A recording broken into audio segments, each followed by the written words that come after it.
Prinny Anderson is the owner of Design for Learning and Change in USA. It is a partner with our company, Capital Plus Exchange. Prinny has been working with us and with our member institutions since 2006. She is a human resources and human capital expert and has conducted training and advisory services for microfinance institutions as well as commercial banks across Asia and Africa. She is the author of the Performance Management Handbook, which will be published in February 2013, and the Strategic Human Capital Management Toolkits for Executive Boards and Human Resources Teams. Both of those will be out in hard publication format early next year. She has vast field experience interacting with banking institutions across several countries in the emerging world, and she's conducted quite a bit of field study and secondary research with several of our member institutions as well as others. Prinny has just gotten back last month, actually, from conducting a full 2-day training on this topic, and she has been so generous in condensing it down a little bit to offer it to some of the members who weren't able to attend. So Prinny, I will hand it over to you, and thank you so much for sharing this with our members today. Well, thanks, Liz, and hello again, everyone. Glad to be with you. One comment about questions. There are going to be a couple of points along the way where we're actually going to be interested in getting your input, and we'll ask you to write in a few words in response to the question that we put on the screen using the question box. If you have other questions that you might like to see addressed, please send them in, and we'll have time, as is available at that point, at the end of the 45-minute presentation to address any questions that have come in, and if we haven't picked them up then, we will address them on the portal. So send those questions and we'll get to them one way or another. Alrighty, here's what we're going to be covering today. When we get done with this webinar, what we'd like to be the case for each of you is that you feel confident about ensuring that your institution has strong human capital management systems that will contribute to business performance, and business performance is our bottom line today. We want to be sure you can use your human capital management systems to support employee engagement in particular,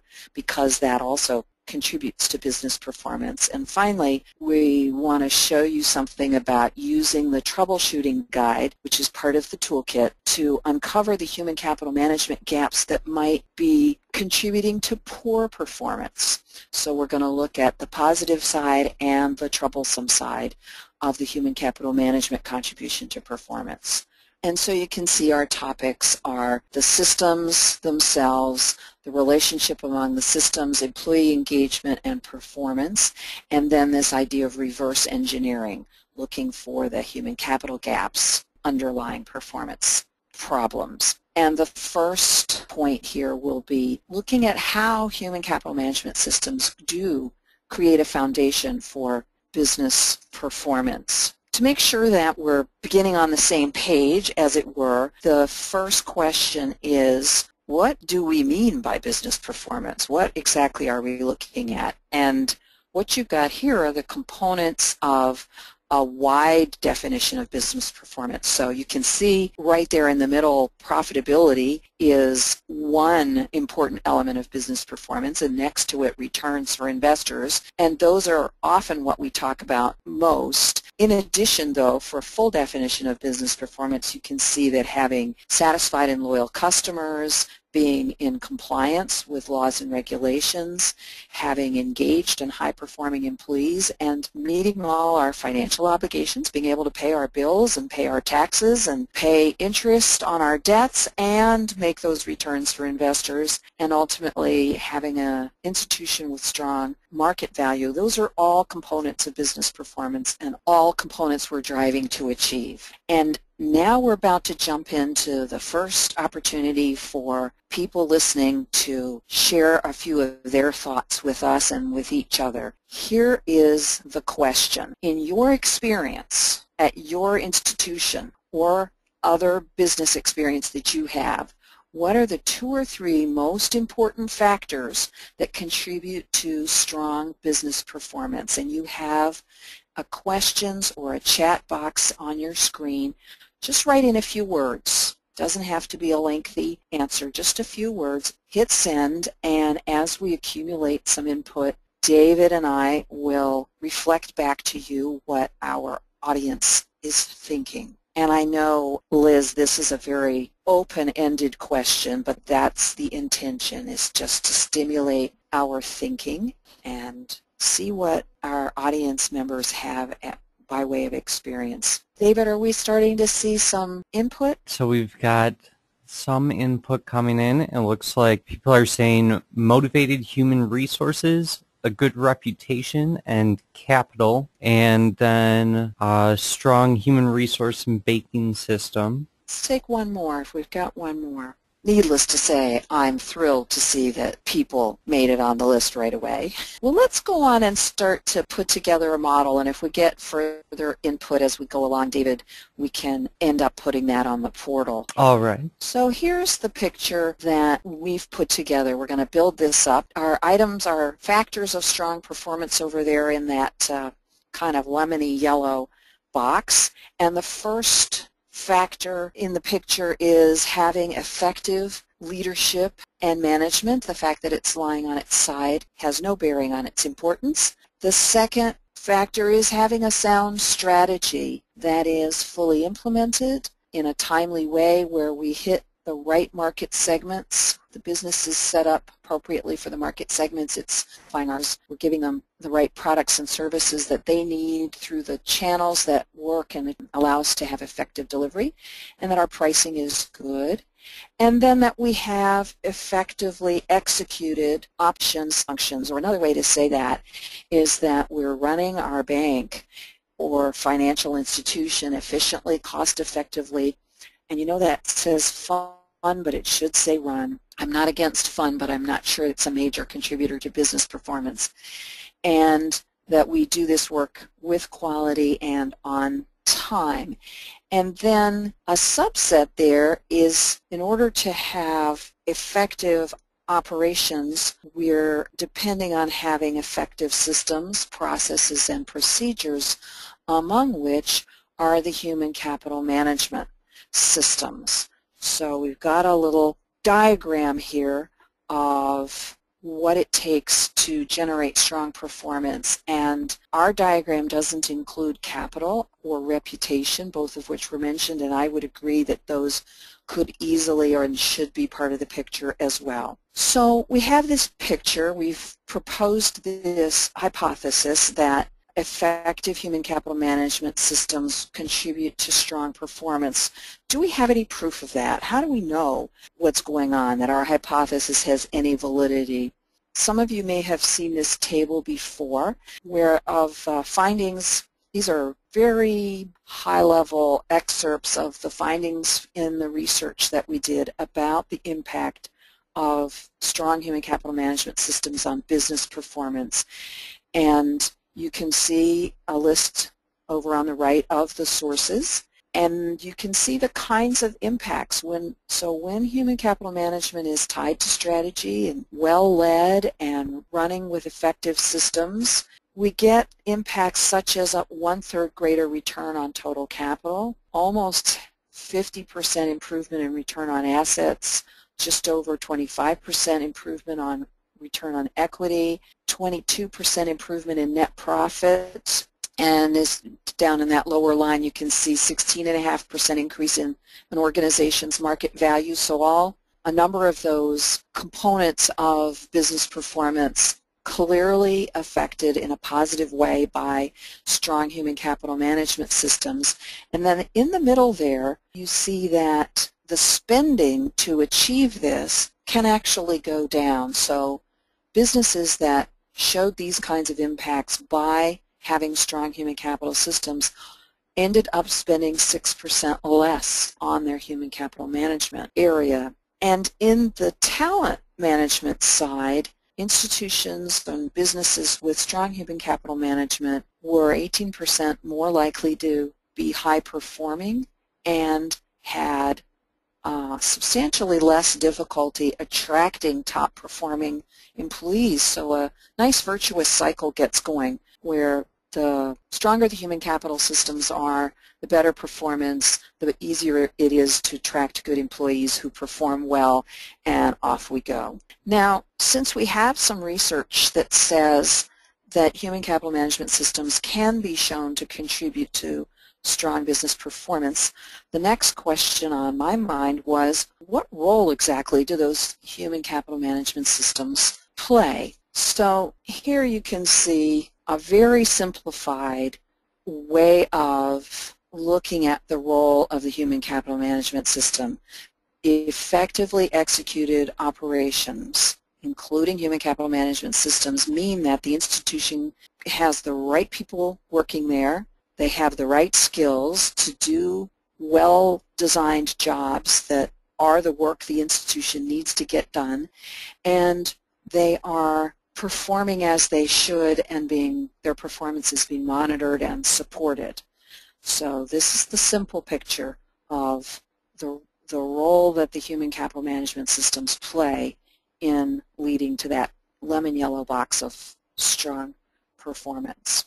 And we're going to give people a chance to share some of their thinking again. We have another question to answer through the question box. I know you've got a lot of possibilities for answers here, so I hope we're going to see many different inputs, but I'd like you to let us know what you think are up to 4 or 5 of the most important human capital management systems that contribute to or help us to hire and retain the right people, ensure that they're performing as they should on the right jobs, and that develop and deploy the right skills, make sure that people have the skills they need.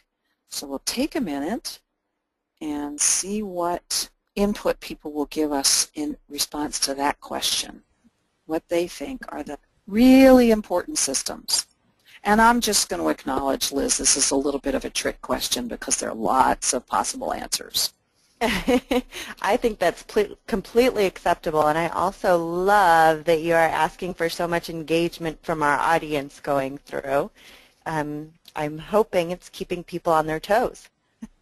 I hope so. And then where we know that people are working in groups, like our colleagues at Planters Bank, I hope it's giving them a little something to chat about in the middle of this webinar so that they feel tied to their chairs and sentenced to silence for this whole period of time.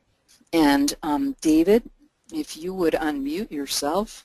Yes. Okay. All right. What kinds of input are we getting? It looks like performance management systems is coming through, and compensation is another one I'm seeing. Absolutely. And then training. Training, okay. And those seem to be big ones.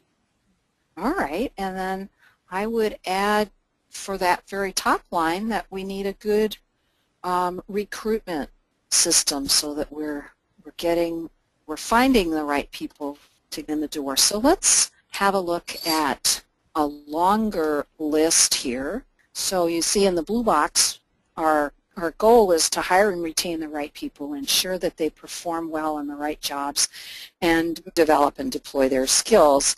And the systems that all contribute to that include clear and solid job descriptions, recruitment, which we mentioned a minute ago, performance management, which our audience contributed, and that actually covers several things: setting goals, monitoring performance, giving feedback, coaching, and holding employees accountable.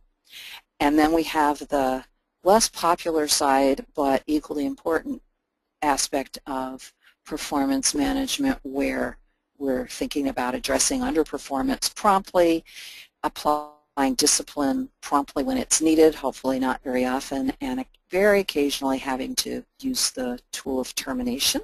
Training and development, exactly as our audience suggested, compensation and incentives as well, no doubt, and promotions and career development so people have a sense of their future in the organization, and succession planning and high potential programs, and another set of future looking systems that make sure that our top talent is being looked after. And actually, not only do these systems contribute to generally bringing in the right people, but these systems, as focused on leadership and management development, are very important for hiring and retaining the right managers and executives, developing the necessary management and leadership skills, and holding managers and executives accountable. So if we go back to our picture, you can see we've extended it now to say that fully functioning human capital management systems contribute to having, in general, the right people doing the right work, but also contribute to having effective leadership and management, which is another factor that generates strong performance. We're going to move on to our second topic of the day, which is adding in employee engagement and its contribution to business performance. And again, using our diagram, the hypothesis is that fully functioning human capital management systems contribute to and generate full employee engagement. And by that, the sort of short version of that is meaning people are committed, productive, show initiative, and do quality work. I want to dive into understanding what we mean by employee engagement just a little bit further. And for people who were with us in August, this list should look familiar. So what makes up employee engagement, or what shows us that our employees are engaged, are the commitment and to quality and to institutional success, the fact that they are innovative and creative about their work processes and in achieving results generally. They're loyal, they stay, they look out for the institution's success, they give an appropriate amount of their discretionary effort and their discretionary time, and they speak well of the institution. So they are their employer's supporters. What all of the gurus of employee engagement agree on is that there are these 8 drivers of engagement: having effective leadership, competent management of people, having a welcoming and appropriate climate or organizational culture is another term that's used, career development, promotions I mentioned earlier, having a future, good communication, accountability on the positive side, getting rewards and incentives, and on the disciplinary side when necessary, training and development, and compensation. So you should be starting to see some themes here. Now, continuing to put together our picture, let's look at how the human capital management systems create or support these drivers. Because if we know that engagement contributes to performance, and we know these are the 8 drivers of engagement, then clearly we want to be using our human capital management system to support and generate these drivers. And this slide I'm showing you just quickly, it's in the PowerPoint deck. You can find it on the portal when you have a chance to go there. These are details of the drivers of engagement. So now, how do we get those? How do we use the human capital management system to put those drivers in place? First of all, leadership, effective leadership, and effective communications depend on recruiting and selecting good leaders in the first place, and then providing them with training and development. Especially in the case of contributing to engagement, we want to be sure that they are trained and coached and encouraged in every way to be good at building relationships and to be good communicators and to have good communication routines. We want our human capital management systems to include succession planning and high potential programs, because that's a critical part both of attracting leaders and of creating the leaders of the future.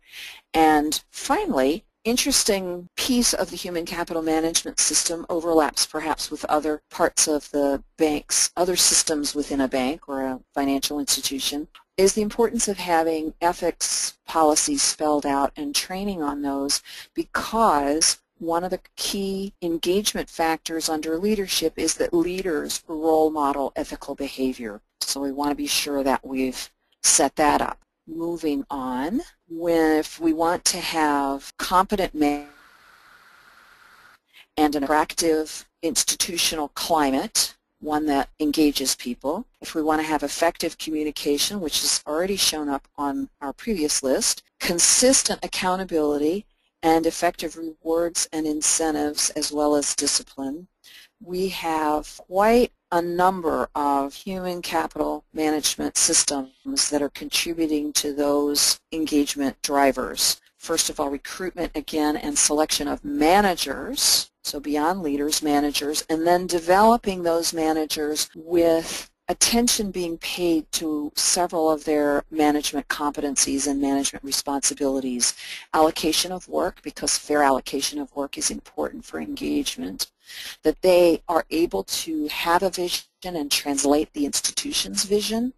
That they delegate so that people have sense of autonomy and control, and that people sense they're contributing to the work of the institution. That managers are effective at giving recognition and rewards, and that managers as well as leaders are good communicators. We need to have the performance management systems in place, as we've said before, and compensation and incentive schemes. So these are the human capital management systems that contribute to management competency, culture and climate, communication, and accountability and rewards and discipline systems. And finally, if we are looking to offer promising careers, advancement, skill building, and compensation. So this is really, these are the engagement drivers that you might say where employees are saying, what's in this for me? As they should. They're giving, and they also need to know that they're receiving things that matter to them.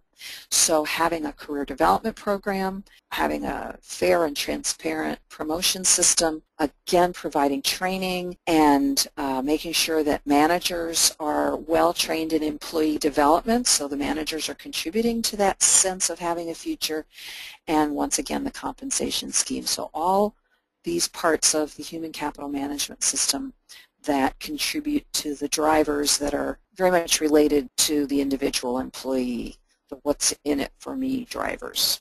And if we summarize that now, I hope it makes sense to say that our human capital management systems contribute to full employee engagement as well as having the right people doing the right work and generating the right performance and effective leadership and management. If you are needing at some point to have this tool, you've got, this is a checklist of all the human capital management systems that eventually need to be in place in an institution as it matures. And again, you can find this in the PowerPoint, which will be posted, so no need to madly take notes right now. Now let's move to the other side of the picture, really, as it were, what I called earlier the reverse engineering, so that when the business performance is troubled, we think to ask ourselves, among other things, are there gaps in the human capital management system that we ought to look at in order to turn around or restore our business performance? So to put this into our picture, when we have a weak performance, as you can see it depicted now in the lemon yellow box, but now it's got bad things going on over there to generate weak performance, we need to look over here and ask ourselves, could it be that we have the wrong people in some places, or the jobs are not well described, the people are not doing exactly the work that's needed to be done, that maybe they don't have the right skills, or they in some cases don't have the necessary skill at all? Are we in difficulty because we have non-performers whose lack of performance is not being addressed? Could it be that we have weak employee engagement with low commitment, low productivity, lack of initiative, poor quality, which would take us back to saying, do we have one or another poorly functioning human capital management system?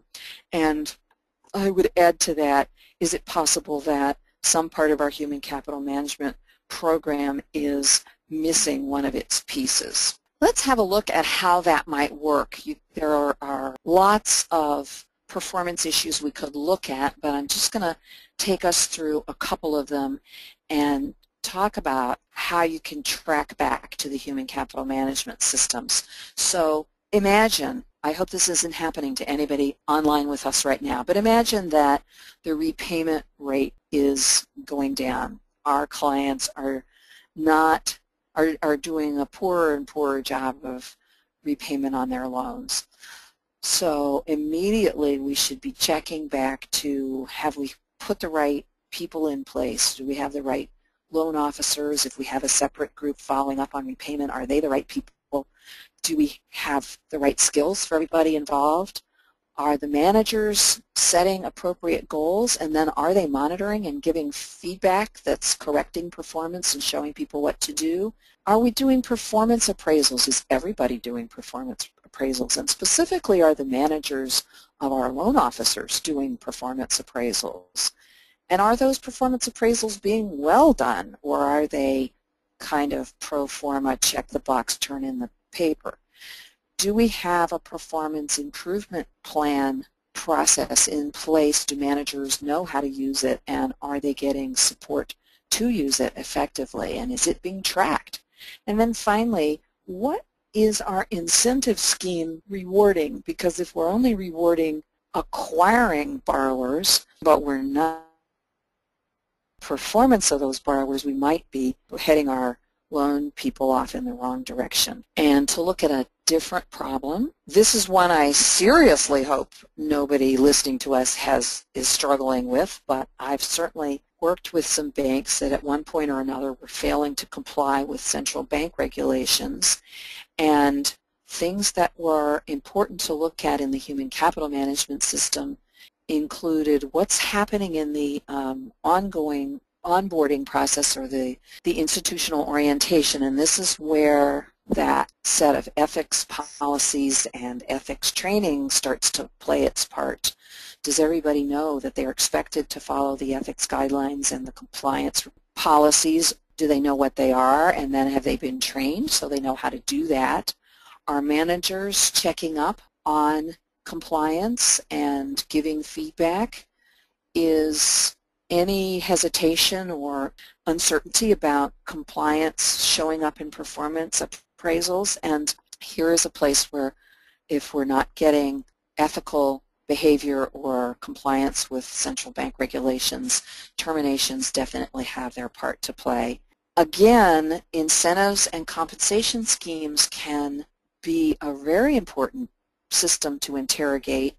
Is it possible that the way we're rewarding people is causing them to cut corners or to overlook ethical guidelines or regulations in an effort to increase the level of incentives that they themselves receive? And if then they're not being monitored, goodness gracious, we could have a problem, which is in fact the places I've dealt with that pair has been where the problems have come in.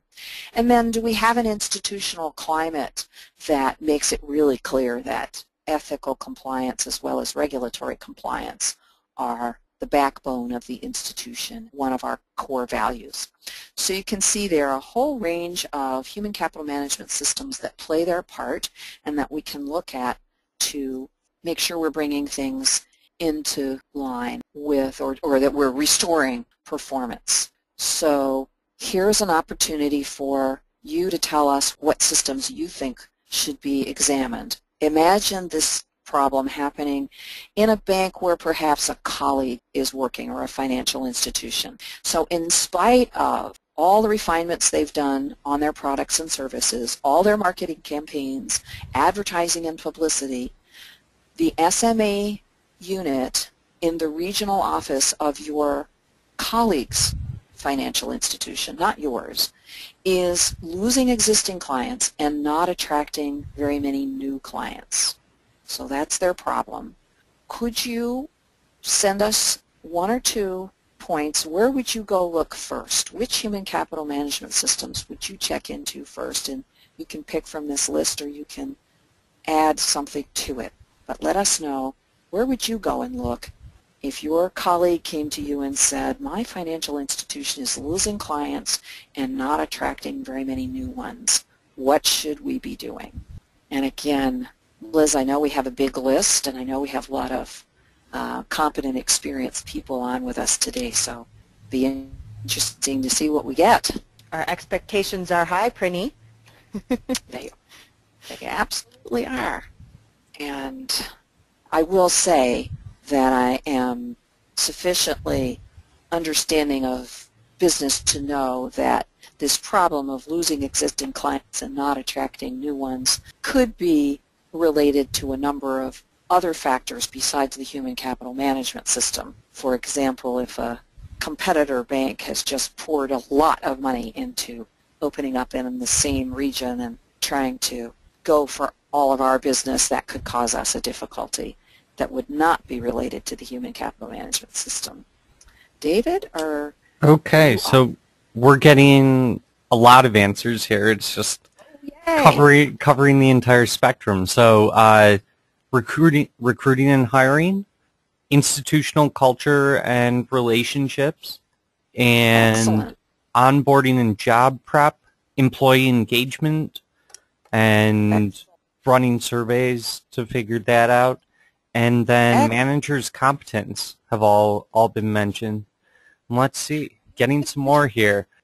And then better performance evaluations for employees. And again, manager competence, specifically with prioritizing, giving directions, coaching, and giving feedback. All right, good. So the list we got is even longer than my own list, and that's great. I agree with everything that came in there, David. Thank you very much. So my list was asking questions like, are we bringing in customer-friendly people who attract new customers? Are we emphasizing skill development that in building relationships? Liz, maybe they need to come to the CRM training. Perhaps. Does the culture emphasize relationships? Are managers monitoring the loan officers? That was mentioned. We had all those manager competencies, surveys exactly as our listeners sent in, and do our incentive and compensation systems reward building relationships and retaining customers? Not always easy to design something like that, but something, a point worth thinking about.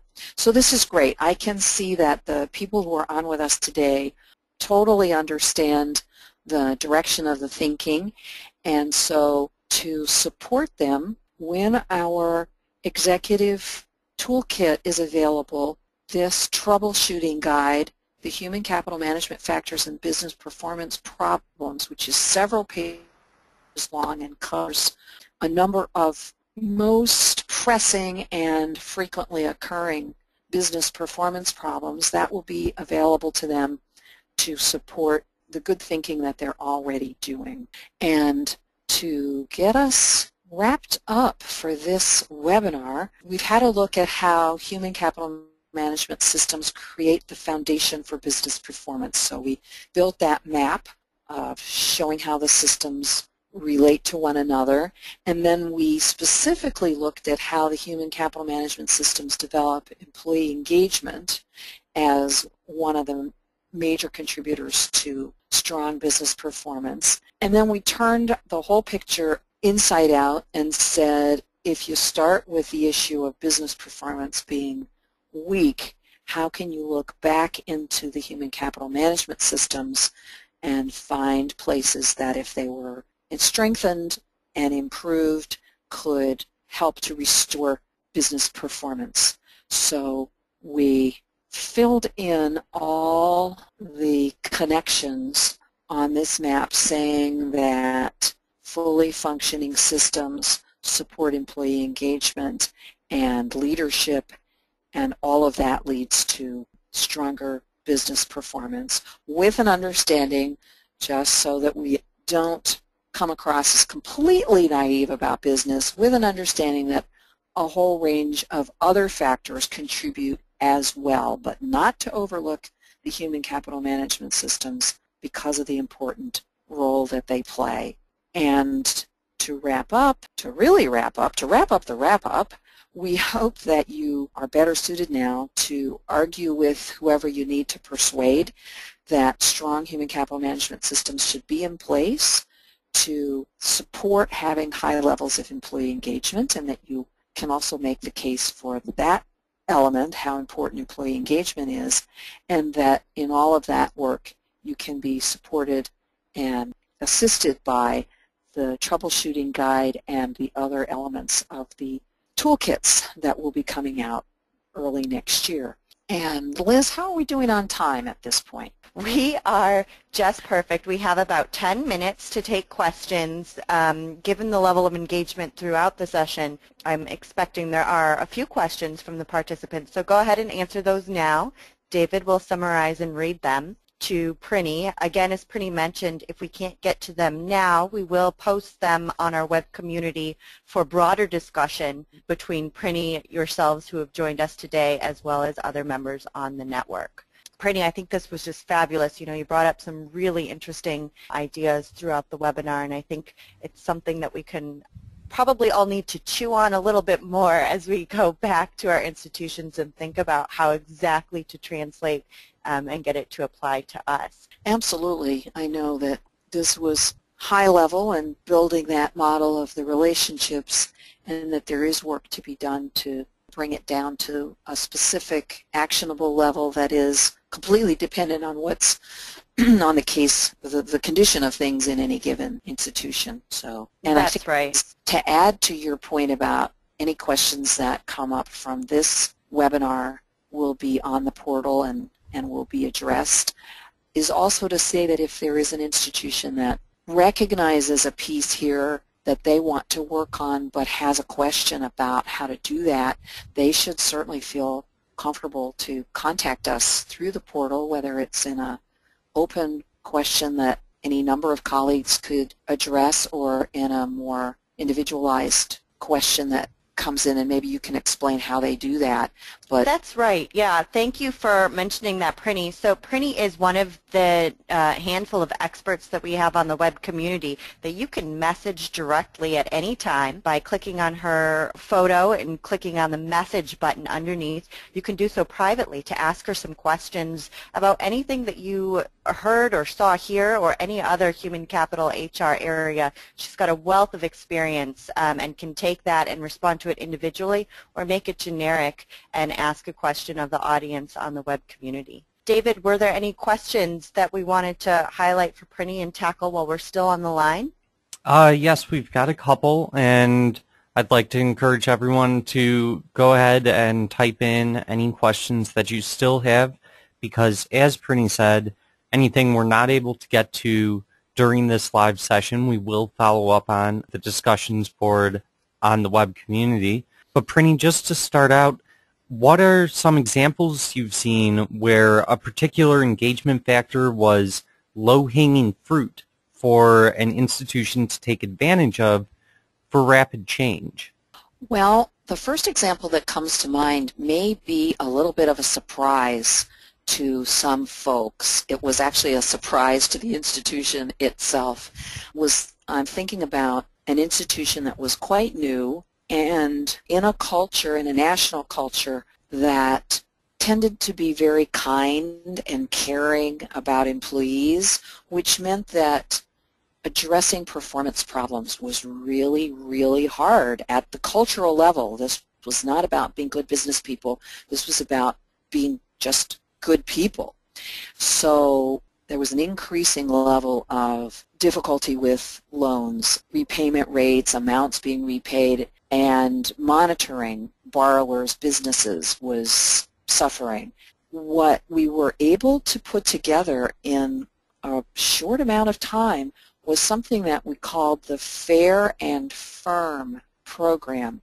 Basically, it set up a very simple performance improvement plan, and HR got very directly involved with the handful of managers whose groups were having the greatest difficulty, and partnered side by side with them to look at what the performance problems were, to bring people in and talk to them. And as soon as they had a way to talk about performance problems in a kindly and fair way as opposed to a harsh and punitive way, the managers jumped on that very rapidly, and it was amazing. Really, within a quarter, they had either redirected low-performing loan officers or actually, in a couple of cases, counseled people into lateral, taking a different position in the bank. And in some other cases, people recognized that they were not a good fit to be loan officers, and they were helped to find jobs,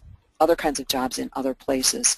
But the astonishing thing to everybody was that it could be done in a way that suited their cultural norms and in a way that addressed underperformance so quickly. So that turned out to be a low-hanging fruit. Another one that I can think of is a case where a functional manager in head office was not happy with her team's performance, but she worked in an area that didn't have quantifiable tasks. So when we got hold of that problem, it turned out she had very clear performance standards. She just thought that they had to be translated into financial terms, and she couldn't do that.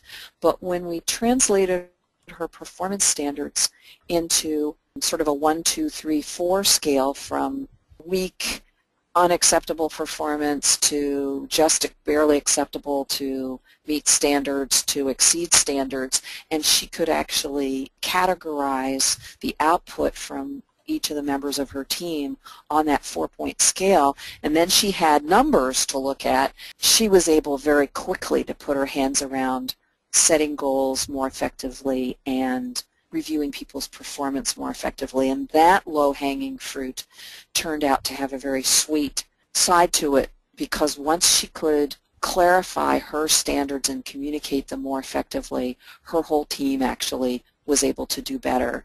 And she didn't lose anybody. Everybody stayed, and they perform better, and they're all happier because they know what she expects. It's finally been articulated in a way that, so that was a small low-hanging fruit, but one that mattered a lot to the team that was the beneficiary of it. Okay. Other questions? What is the relationship between the main components of engagement, would you say? The relationship. Like, is there an interrelation between some of the components? Do some of them connect more closely than others? Well, I think one one way to think about that is to say that having effective leaders who understand that a critical part of their role is to lead in the area of human capital management and to support everyone else in being effective at managing people and the human capital systems, that's a hugely important underpinning. So if leadership does not value human capital management and does not promote, in the sense of support and encourage others, the managers that report to them and the managers all the way down through their institution, then it's really a lot harder to generate employee engagement and to have the systems that support it. So that, I would say, is a linchpin, but it's not the only thing. And management competence, because managers can influence the compensation system, they can influence the extent to which their team members attend training, they are the people who hold others accountable, they communicate, they promote careers. So managers do a lot of the driving of employee engagement. And then we have that old rule of thumb that says people don't quit jobs, they quit managers. So again, looking at the flip side of it, when people are disengaged, a huge contributing factor to that is often the person that they most directly work for. So those two maybe have a primary place, but by no means the only place. And again, got my eye on the time, not wanting to keep people Yes. long. How are we doing both with time and with questions? I think any of the rest of the questions can probably be dealt with on the web community in order to not take up much more of anyone's time. That sounds fine. Thank you so much, David, for helping facilitate both the tech issues as well as handling all of the ongoing questions and comments that came in throughout this webinar. Thank you to our participants for being such active engagers. It really means a lot to us when you take such an active participation, and I know that you'll benefit as well. The more you put in, the more you can take away. Prinny, thank you so much for another fabulous webinar. I mean, you've rounded out really a solid year of partnership with us, and I know our community will continue to benefit into next year as those publications that we've been working on together will be coming out.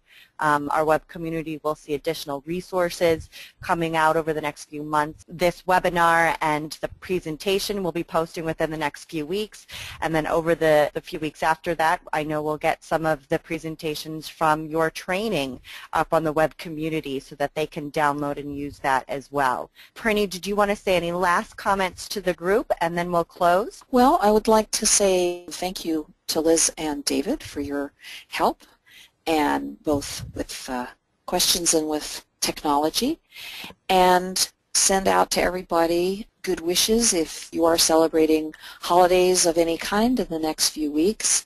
And since I will be celebrating holidays, I send you the good wishes of my own holiday season and hope for warmth and joy and peace for all of us as we round into the new year. Very well said. I couldn't have said it better. Thank you so much, Prinny. Thank you to everybody, and we look forward to seeing you online.